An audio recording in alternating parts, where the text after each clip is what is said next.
Verse 688. What is regarded by the philosophers as unborn is my own teaching wrongly viewed, and the latter is imagined to be indistinguishable from theirs. But this is submitting a faulty argument. This verse and some of the ones coming up are very much concerned with the distinction between philosophy and spirituality. Some people might take a look at my index of videos and think they're quite philosophical. They look quite difficult. As things get difficult conceptually though, we're heading in the wrong direction. This is why I tend to get a bit impatient with philosophy.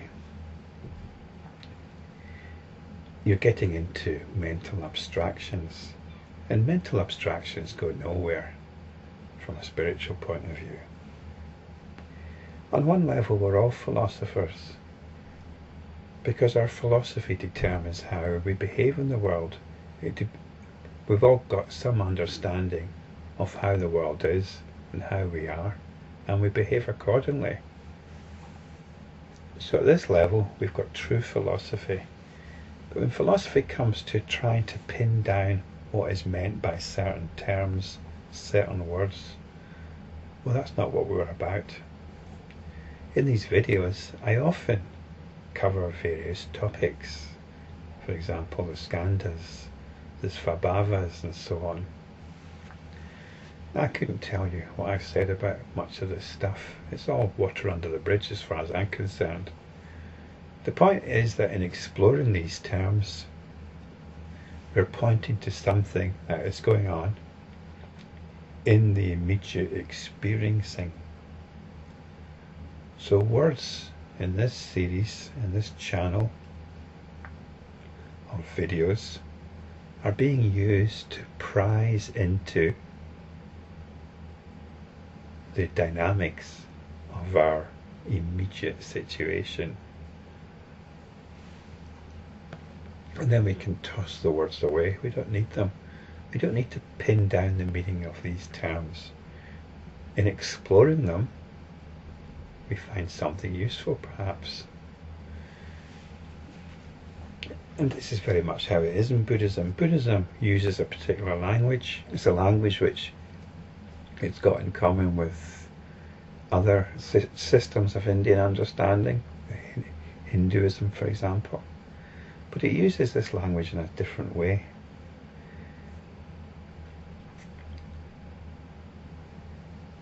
But this can become calcified over time. And what happened in Zen is it uses the same language as Buddhism, but again it reinvigorates it, it refreshes it, and it might redefine certain terms in certain ways. But the point isn't to clarify understanding. The point is to come back to realization, to enlightenment. So we mustn't get hung up on the meanings of words. I'm actually quite surprised that nobody's picked me up for various contradictions. I'm sure I must have contradicted myself many times, but perhaps there aren't that many people sufficiently interested in whether I'm contradicting myself or not. But even if I am contradicting myself, hopefully there's some consistency in purpose. There's some consistency of purpose in these videos. So this is what the Buddha's concerned here. He's concerned about somebody taking his teaching in a philosophical way. In particular, his teaching on no birth, which is particularly relevant in the context of recent videos. And we'll have an opportunity to explore this again, because a lot of the next few verses are about this. So what is regarded by the philosophers as unborn? Well, as soon as the conceptual mind gets hold of such an idea, It has to explore it. But this isn't the point. The point is to use this understanding to come to realization of the true nature of our immediate understanding.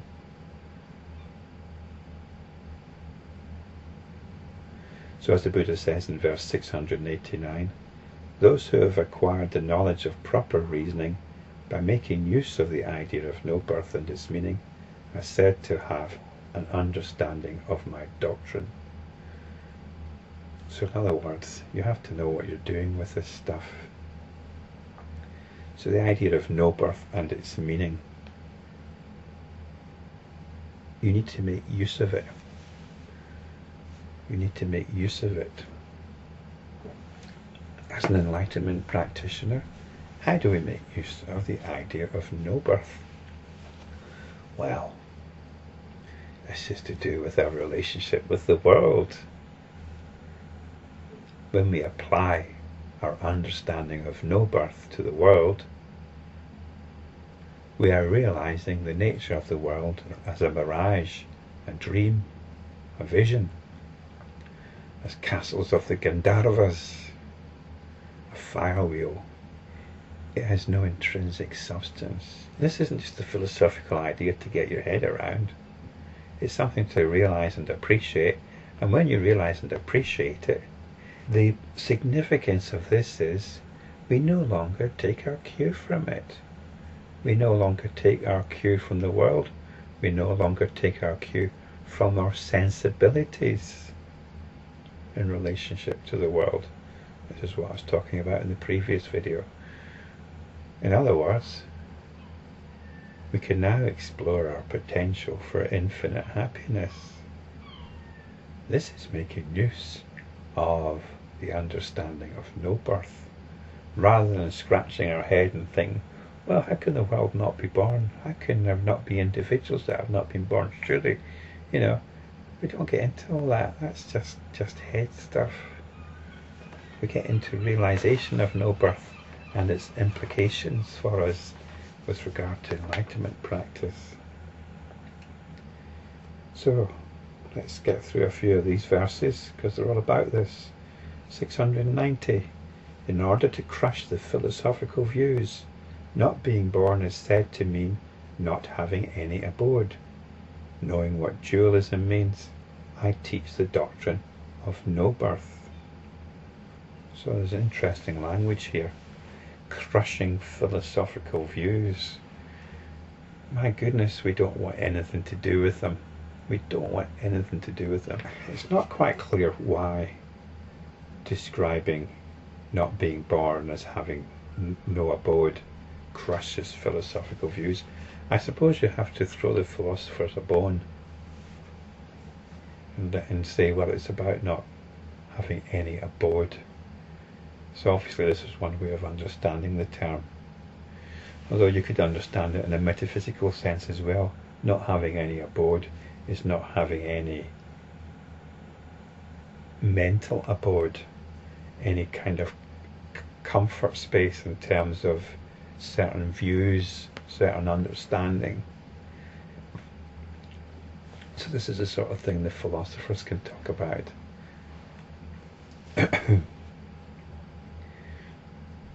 But that's all concerned with dualism, because conceptual philosophy is about the world and our knowledge of it. That's what philosophy is concerned with. And that is basically dualism. The world and an individual here experiencing it. This is the basic dualist situation. And the Buddha knows what this is, so he teaches no birth. No birth completely demolishes dualism. Because this me here is no longer concerned with the world. Well, actually the world also includes this me here. So we just remove ourselves from that dynamic altogether. We come back to the realization of the true nature of the awareness, which is hearing this. This awareness that is operating where you are, where I am, and it has nothing to do with the psychological you. It's got nothing to do with the social identity that you've pinned to yourself or has been pinned to you. It's got nothing to do with a so-called objective world. We come back to the realization of this awareness. We flush out any remnants of our mood patterns or fundamental mood tone. It no longer flavors awareness's realization of itself, of its own true nature.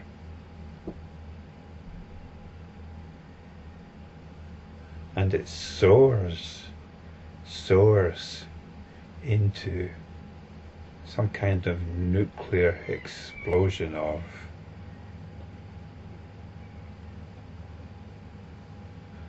bliss, a mushroom cloud of bliss. I'm trying to think of the basic process that goes on. Is it fission or fusion? But these atoms that are providing the fuel for this nuclear explosion of bliss are the atoms of our own mood patterns, because we're no longer taking our cue from them, and they try and knock on our door and limit us, but we just crack them open and unleash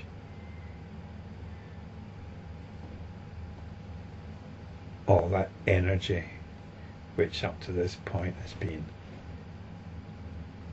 penned in